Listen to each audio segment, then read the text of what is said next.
are, and most are unaware of it, and in today's video, I would like to cover that for you. Over the month of October, this channel did videos talking about these two strange flashes that occurred in infrared weather tracking telemetry during Hurricane Delta. This is the first one. We correlated the lines between Tyndall Air Force Base in Florida and Nashville, Tennessee, and the second one between Chennault Field in Louisiana and an Air Force Base up in Oklahoma. And we plotted them here on Google Earth. The 138th Fighter Wing, the 118th Air Intelligence Wing, the 53rd Weapons Evaluation Group, and a NASA facility used to test hypersonic aircraft called Chennault Field. I'm sure a lot of you are already aware of the details here, but very likely with drones. Now, we established there were four basic uses of lasers in the military. There's, of course, offensive and defensive weaponry. Lasers are also used for communications. They're used to hide aircraft from radar, and they are used to create a bubble of ionized air in front of an aircraft, allowing it to achieve much faster speeds.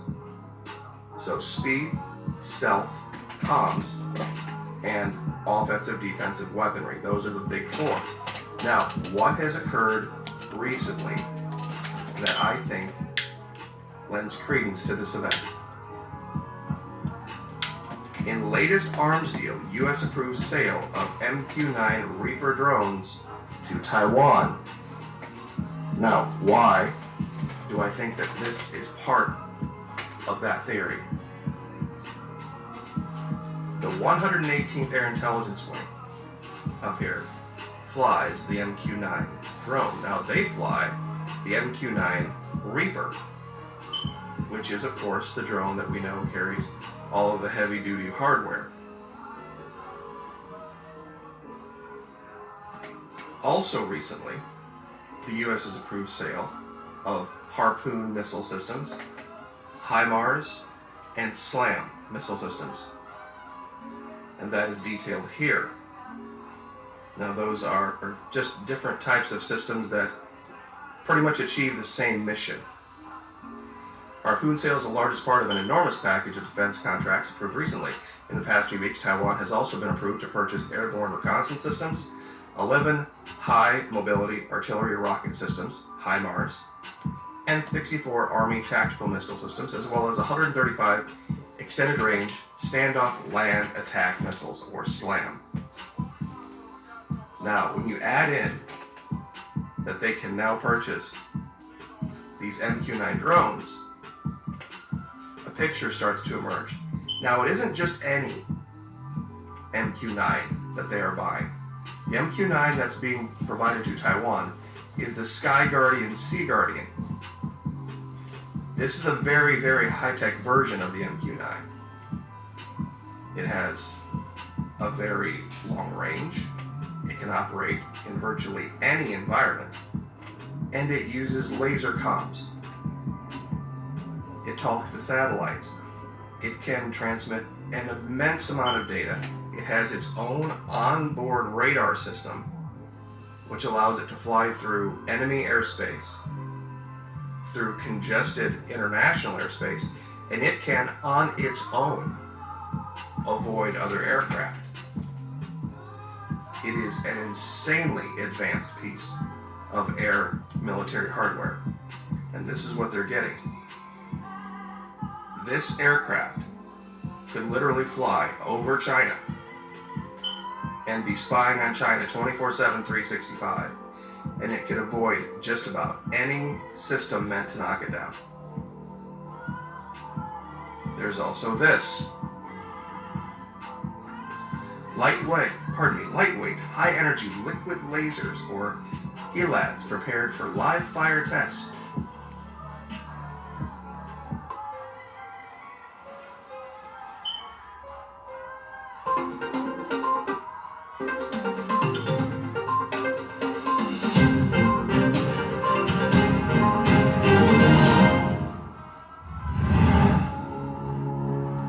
Australia, Japan, and India, joins the U.S. Navy to mission against China.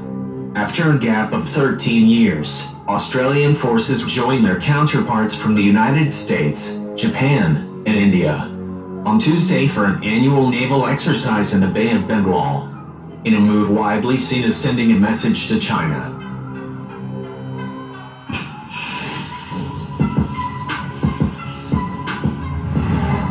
The three-day Malabar exercise off India's southernmost coast comes amid increasing strain in the relationships between each of the four countries and China, and has been interpreted by many experts as a demonstration of resolve in the face of Beijing's increasingly muscular foreign policy.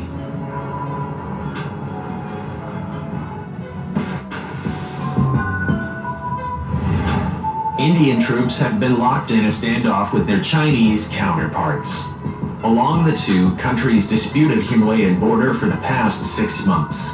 While in recent days China has announced bans on a string of Australian imports, from barley to lobster, in what is widely seen as retribution for Canberra joining the US calls for an investigation into the origins of the coronavirus.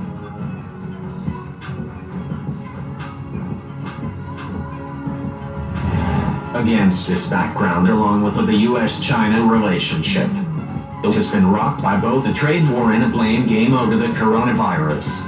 The resurrection of Malabar as an exercise involving all four members of the so-called Quad is likely to raise hackles in Beijing.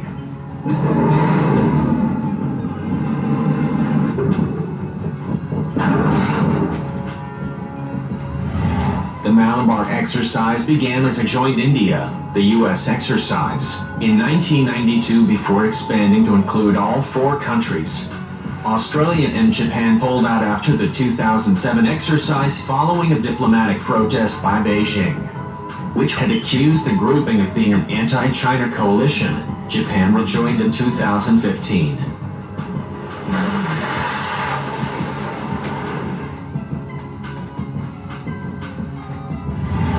With each of the four countries experiencing a steep deterioration in their diplomatic ties with China, the grouping has been revived.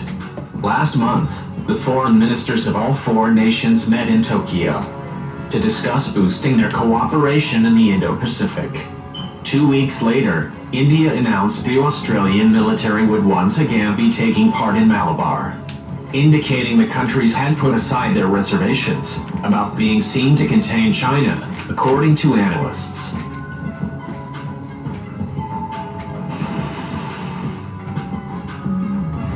The UN strikes again at a time when obviously the attention of Americans and much of the world is on the results of the US elections and all of the controversy going on here right now. The United Nations takes the opportunity on Wednesday, November 4th, to pass 7, count 'em folks, 7 anti-Israel resolutions. Not only that, one resolution in particular denied any Jewish claim to the Temple Mount, which is the holiest site in all of Judaism, really in all of the world, where the first temple, Solomon's temple, and the second temple, Herod's temple, once again, under the cover of all the election controversy here in the United States, they kind of slipped those 7 resolutions by. We'll tell you more about it in a minute. Before I get into it, I just want to encourage you to subscribe to the Watchman News channel right here on YouTube and click the notification bell so you get alerts every time a new video is posted. Folks, we are bringing you the kind of cutting edge, timely information that you just won't hear anywhere else,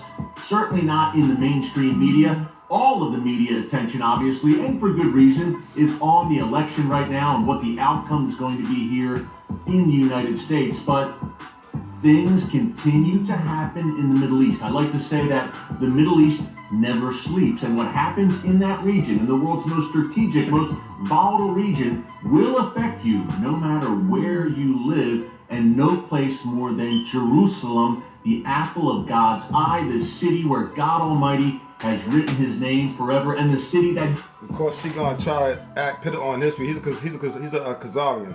He gonna try to pretend to be something he not. You not us. All Israelites and so-called Jews, although we don't use that name because that's pagan, but all the children of people of the Most High, all right, the Bible tells you what they look like. And it's not you. You are a stranger.